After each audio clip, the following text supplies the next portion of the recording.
ইসরায়েলের সঙ্গে সম্পর্ক স্বাভাবিককরণে ফিলিস্তিনি রাষ্ট্র প্রতিষ্ঠাকে শর্ত মানছে সৌদি। গাজায় মৃত্যু অব্যাহত। ইসরায়েলি বন্দরগামী সব জাহাজে হামলার হুঁশিয়ারি ইয়েমেনের। গাজায় আগ্রাসন বন্ধের দাবি। গাজায় ইসরায়েলের অভিযান গণহত্যা। মোদির নীরবতাকে বিশ্বাসঘাতকতা বললেন সোনিয়া গান্ধী। গাজায় ভয়াবহ বিপর্যয়ের শঙ্কা। ইসরায়েলকে কড়া বার্তা জাতিসংঘ মহাসচিবের।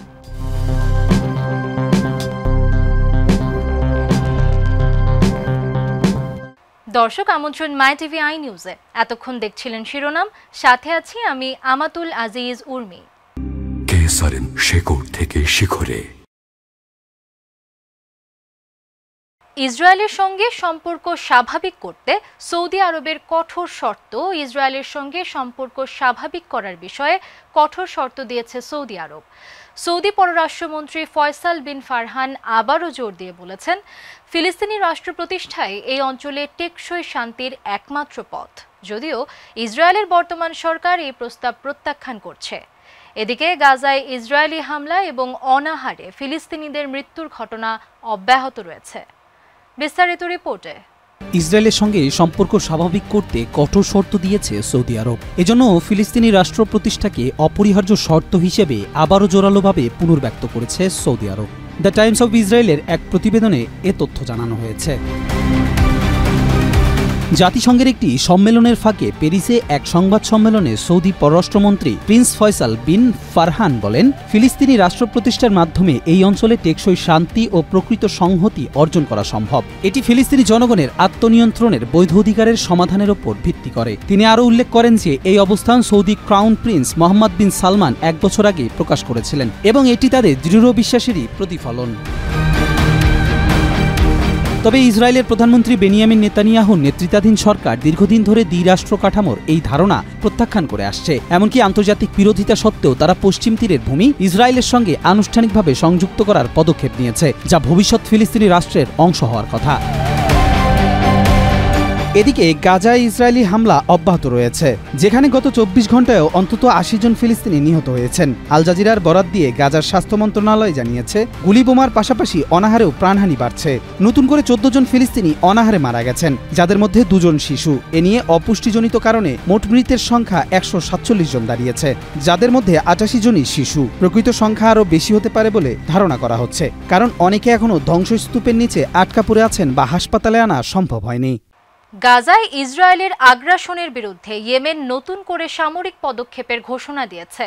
ইয়েমেনি সশস্ত্র বাহিনীর মুখপাত্র ব্রিগেডিয়ার জেনারেল ইয়াহিয়া সারি জানিয়েছেন, গাজায় ইসরায়েলি গণহত্যা ও অবরোধ বন্ধ না হলে তাদের বিরুদ্ধে 4র্থ পর্যায়ের নৌ অবরোধ শুরু হবে এবং সামরিক হামলা আরও তীব্র করা হবে।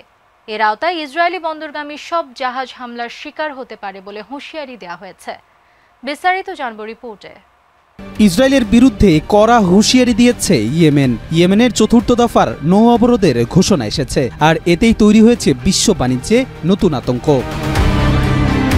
গাজায় ইসরায়েলের চলমান আগ্রাসন, গণহত্যা ও অবরোধের প্রতিবাদে সামরিক প্রতিরোধ জোরদার করার ঘোষণা দিয়েছে ইয়েমেন। এক বিবৃতিতে ইয়েমেনের সশস্ত্র বাহিনীর মুখপাত্র ব্রিগেডিয়ার জেনারেল ইয়াহিয়া সারি জানিয়েছেন, ইসরায়েল গাজায় আগ্রাসন বন্ধ না করলে তাদের বিরুদ্ধে 4র্থ পর্যায়ে নৌ অবরোধ শুরু হবে এবং সামরিক হামলা আরও তীব্র করা হবে। আল মাসিরা টেলিভিশন জানিয়েছে, ইয়েমেনি বাহিনীর পক্ষ থেকে বলা হয়েছে, গাজার নিরীহ জনগণের ওপর ইসরায়েলের অবিরাম বিমান হামলা, খাদ্য ও ওষুধের প্রবেশে বাধা ও আরব দেশগুলোর নীরবতা ইসরায়েলকে আরও উস্কে দিচ্ছে। এই পরিস্থিতিতে ইয়েমেন একমাত্র নৈতিক ও মানবিক দায়বদ্ধতা থেকে প্রতিরোধ চালিয়ে যাচ্ছে। ব্রিগেডিয়ার জেনারেল ইয়াহিয়া সারি কড়া হুঁশিয়ারি দিয়ে বলেছেন, এখন থেকে ইসরায়েলের সমুদ্র বন্দরগুলোর সঙ্গে যুক্ত যে কোনো দেশ বা কোম্পানির জাহাজ ইয়েমেনি ক্ষেপণাস্ত্র বা ড্রোন হামলার আওতায় পড়বে। এই জাহাজগুলো যে দেশেরই মালিকানাধীন হোক না কেন, ইয়েমেনি সশস্ত্র বাহিনী সেগুলোকে বৈধ লক্ষ্যবস্তু হিসেবে বিবেচনা করবে। তিনি আরও স্পষ্ট করে বলেন, এই ঘোষণা প্রচারের সঙ্গে সঙ্গেই বিশ্বজুড়ে সব শিপিং কোম্পানিকে সতর্ক করা হচ্ছে, যেন তারা ইসরায়েলি বন্দরগুলোর সঙ্গে যে কোনো ধরনের সহযোগিতা বন্ধ করে, অন্যথায় তাদের জাহাজ যে কোনো মুহূর্তে হামলার শিকার হতে পারে।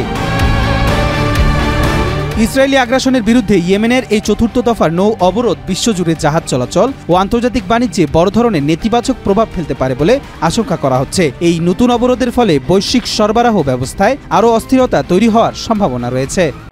গাজায় ইসরায়েলের সামরিক অভিযানকে গণহত্যা বলে আখ্যা দিয়েছেন কংগ্রেস নেত্রী সোনিয়া গান্ধী। ভারতের প্রধানমন্ত্রী নরেন্দ্র মোদীর নীরব অবস্থানকে তিনি বলেছেন নৈতিক কাপুরুষতা ও সাংবিধানিক মূল্যবোধের প্রতি বিশ্বাসঘাতকতা। প্রভাবশালী সংবাদ মাধ্যমে প্রকাশিত প্রবন্ধে সোনিয়া বলেন, হামাসের হামলা নিন্দনীয় হলেও ইসরায়েলের প্রতিক্রিয়া আন্তর্জাতিক আইনের চরম লঙ্ঘন। বিস্তারিত রিপোর্টে। এবার ভারতের প্রধানমন্ত্রী নরেন্দ্র মোদীকে কটাক্ষ করলেন বিরোধী দল কংগ্রেস নেত্রী সোনিয়া গান্ধী। বললেন, চরম কাপুরুষতার পরিচয় দিয়েছে মোদী, তার এই কাপুরুষতা বিশ্বাসঘাতকতারও শামিল। অবরুদ্ধ গাজায় ইসরায়েলি সামরিক অভিযানকে সরাসরি গণহত্যা বলে অভিহিত করেছেন ভারতের প্রধান বিরোধী দল কংগ্রেসের শীর্ষ নেত্রী সোনিয়া গান্ধী। একই সঙ্গে গাজার চলমান সংকট নিয়ে নরেন্দ্র মোদী সরকারের অবস্থানকে তিনি বলেছেন নৈতিক কাপুরুষতার চূড়ান্ত বহিঃপ্রকাশ এবং ভারতের সাংবিধানিক মূল্যবোধের প্রতি বিশ্বাসঘাতকতা। 29 জুলাই ভারতের প্রভাবশালী সংবাদ মাধ্যম এনডিটিভি এবং দৈনিক জাগরণে প্রকাশিত এক প্রবন্ধে তিনি এই মন্তব্য করেন। সেখানে তিনি বলেন, গাজার সাধারণ জনগণের ওপর ইসরায়েলের প্রতিশোধমূলক হামলা শুধু অমানবিকই নয়, তা আন্তর্জাতিক আইন ও মানবাধিকারের জঘন্য লঙ্ঘন।